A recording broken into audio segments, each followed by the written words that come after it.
1946. La France d'après-guerre est à reconstruire. De nombreuses lignes électriques sont détériorées, voire détruites. Or, avec le redémarrage de la production industrielle, les besoins en électricité sont immenses.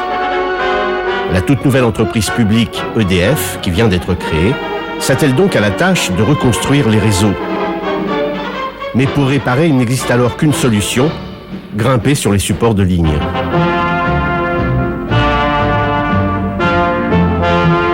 Mais le travail est difficile, lent et dangereux pour les hommes qui en ont la charge, ceux qu'on appelle les lignards. Aussi l'idée se fait-elle jour d'utiliser un objet volant apparu seulement une dizaine d'années plus tôt, l'hélicoptère. Après des essais opérationnels commencés dès octobre 1950, EDF acquit en 1952 son premier appareil, un Bell 47. En 1956, l'entreprise se dote d'un deuxième Bell de 260 chevaux et en 1957, elle achète sa première Alouette 2, dont elle devient ainsi le premier acquéreur civil. Les missions se multiplient. D'abord, la mission d'observation des lignes pour y détecter et localiser les pannes. C'est le rôle d'un professionnel d'un genre nouveau, l'observateur. À partir de 1970, les hélicoptères sont équipés de caméras de thermographie infrarouge. Autre mission, la pose d'hommes et de matériel sur les chantiers difficilement accessibles.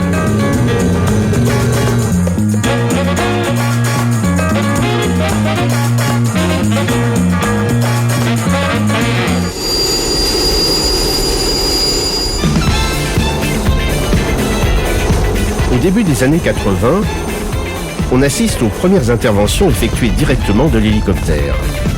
C'est le commencement d'une nouvelle ère, celle des travaux héliportés.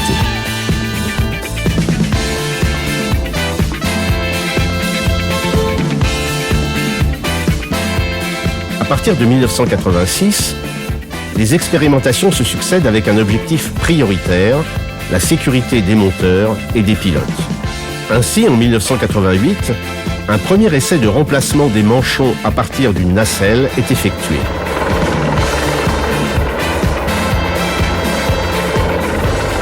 Plus tard, les techniques, les modes d'intervention, les outillages et les nacelles vont considérablement évoluer.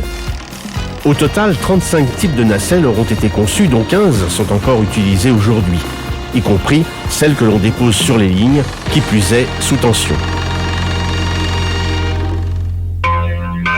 En 1990, c'est la consécration des travaux héliportés. Une entité baptisée Service des travaux héliportés est créée au sein d'EDF.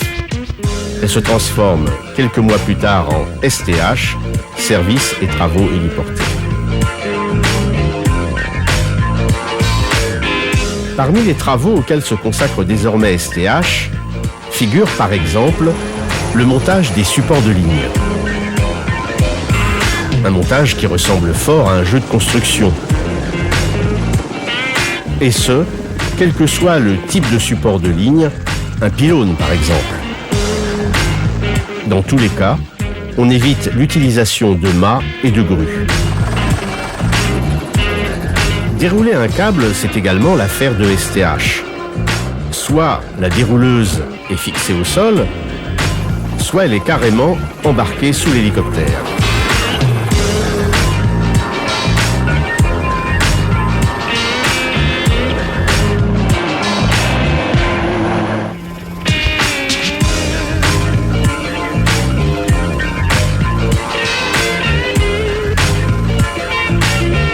Autre tâche accomplie avec succès par STH, l'installation ou l'entretien de postes de transformation.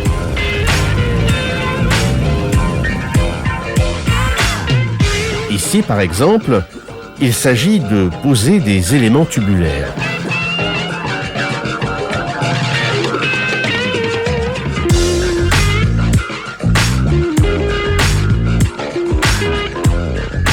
Quant à l'installation de balises aviphones, elle est également effectuée par hélicoptère.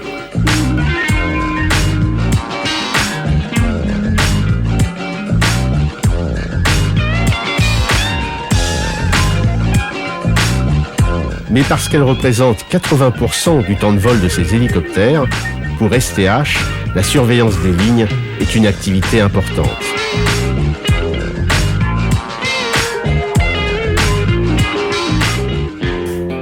À partir de 1993, STH prend une nouvelle dimension. Il devient un véritable service industriel intégré, tout en conservant son sens aigu de l'innovation.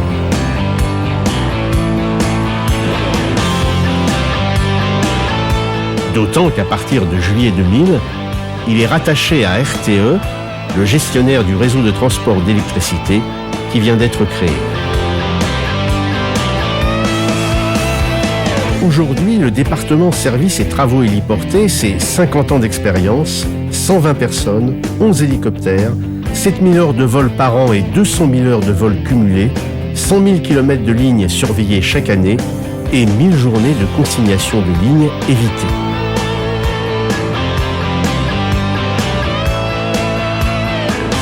Département de pointe au service de l'entreprise RTE, STH pourrait aussi l'être pour des transporteurs et distributeurs d'électricité à l'étranger.